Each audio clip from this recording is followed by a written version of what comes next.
En el ejercicio 2147 nos plantean tres cargas, todas tres negativas, tres cargas puntuales negativas, que están todas colineales, están todas sobre una misma línea, y se quiere calcular, me dan el valor de cada carga, menos 5 microcoulomb, o sea, es por 10 a la menos 6, menos 2 microcoulomb, también por 10 a la menos 6, y menos 5 microcoulomb. Quiere decir que las dos cargas de los extremos son iguales, y esta del centro es más pequeña, ¿cierto? Y me piden hallar el campo eléctrico que producen estas tres cargas sobre el punto P. Este es muy importante saber porque es el punto de análisis, o sea, este punto P es el punto en el cual quiero encontrar el campo eléctrico. Quiere decir que ahí es donde voy a dibujar, a partir de ese punto, es donde dibujo los vectores de campo eléctrico. Entonces lo que hago es dibujo para cada campo eléctrico miren, por ejemplo, para el campo E1, ¿a quién voy a llamar E1? A esta carga la voy a llamar Q1, ¿cierto? A esta. Entonces esta va a ser mi Q1. Listo. Entonces el campo 1 va a ser el que va a producir la carga de arriba, esta carga de arriba, Q1. Me traigo, dibujo también el campo eléctrico que produce la 3, que va a ser mi carga de abajo, ¿cierto?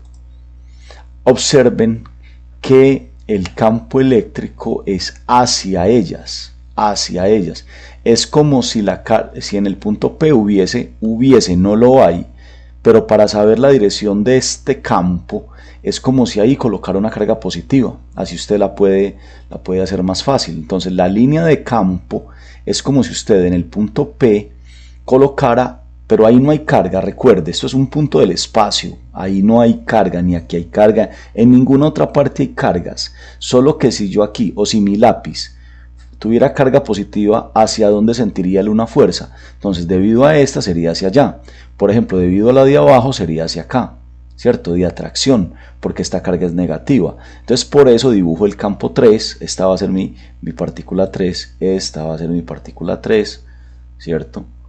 Entonces hacia ella, correcto. Y entonces por lógica, cuando yo me traiga la partícula 2 acá, entonces va a ser así. Este es el campo que se siente aquí, que se siente en este punto, debido a esta carga 2, ¿cierto? Esta va a ser mi carga 2, entonces va a ser hacia ella. Así se dibujan las líneas de campo, correcto, como si mi lápiz fuera positivo, como si la punta de mi lápiz fuera positivo. Entonces siente atracción por esta y atracción por esta. Lo dibujo en tres, digámoslo así, diagramas, en tres diagramas distintos. Ya lo otro es simplemente aplicar la ecuación.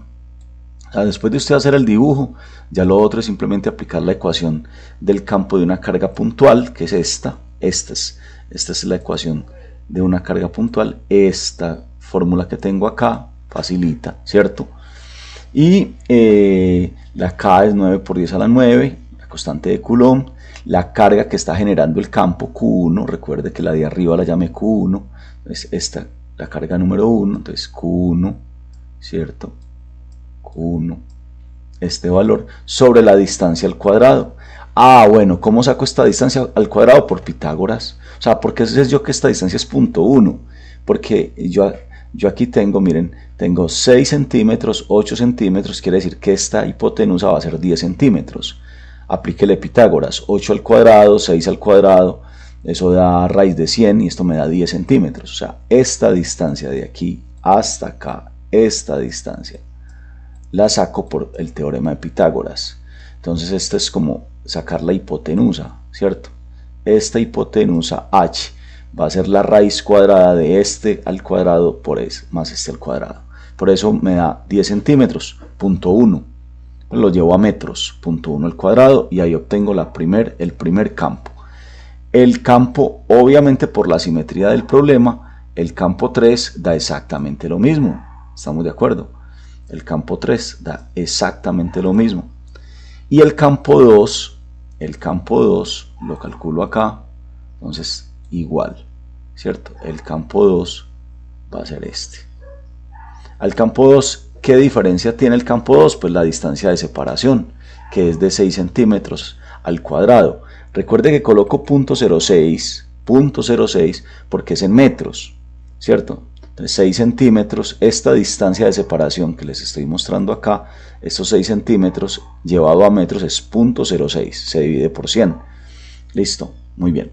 Entonces ya tengo los tres campos y lo que viene es una descomposición vectorial. Usted debe sumar este vector con este vector con este vector.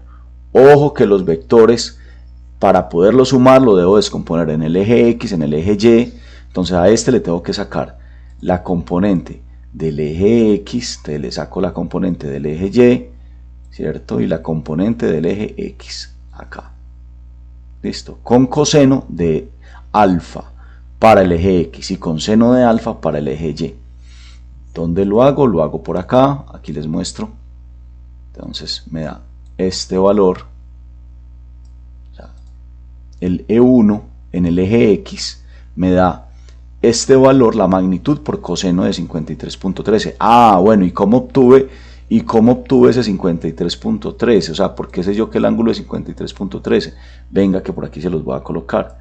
El ángulo alfa, este ángulo, o sea, este ángulo que hay acá, este ángulo que hay acá, este que les estoy señalando, alfa, es tangente a la menos 1 de cateto opuesto sobre cateto adyacente, ¿cierto? Este es el opuesto, 8 es el opuesto, 6 es el adyacente y me da 53.13. Entonces por eso ya es este valor de alfa, que es este mismo valor de alfa por la simetría del problema, el de abajo, es exactamente igual, ¿correcto? Y entonces saco la componente del E1, este, E1Y,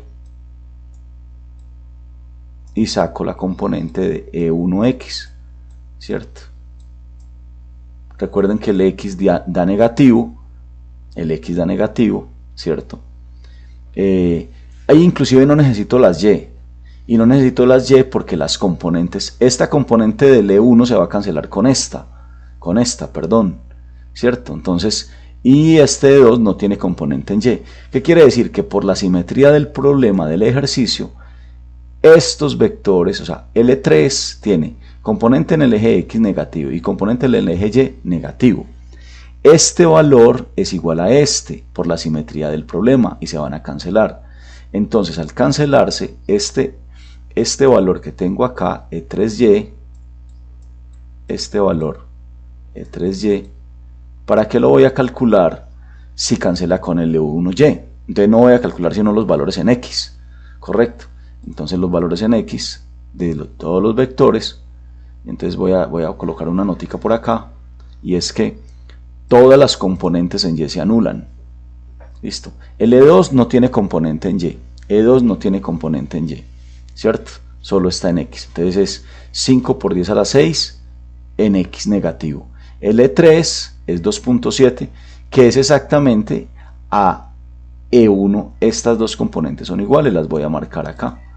Tanto la componente del E1 como la componente del E3 son igualitas. Obviamente, si E1 y E3 valen lo mismo, ¿sí? Tienen el mismo valor y tienen el mismo ángulo por simetría, sus componentes en el eje X también son iguales. Mire que esto tiene mucho del tema vectorial, o sea, esto aquí prácticamente es manejar el tema vectorial. Y entonces, ¿qué van a quedar? ¿Qué sobrevive de esto? Sobrevive esta E1X, esta de acá, sobrevive la de esta de acá, la de E3, pero en el eje X, ¿cierto? Y todo el E2, todo este. Si yo sumo todo, saco la componente total, entonces esta va a ser mi respuesta. ¿Qué va a ser la suma? Se las voy a marcar entonces, para que la tengan clara. Va a ser la suma de E1X, listo, entonces va a ser la suma de esta, de E3X, de esta, y va a ser la suma del E2X, esta. Si yo sumo estos tres en rojo, me va a dar esta respuesta que tengo acá, y ese es el valor del campo total. Entonces observen que, digamos que aquí lo más importante es el análisis hacia dónde van los campos inicialmente, los vectores, hacia dónde van dirigidos los vectores, que eso lo da los signos de las cargas que produce cada cada campo se hace por separado. Recuerde, el campo que produce 1, el campo que produce 2, el campo que produce 3, en este punto, y tomo como si la punta de mi lápiz tuviera una carga positiva para saber en qué dirección tienen los campos, y luego ya hago la parte vectorial.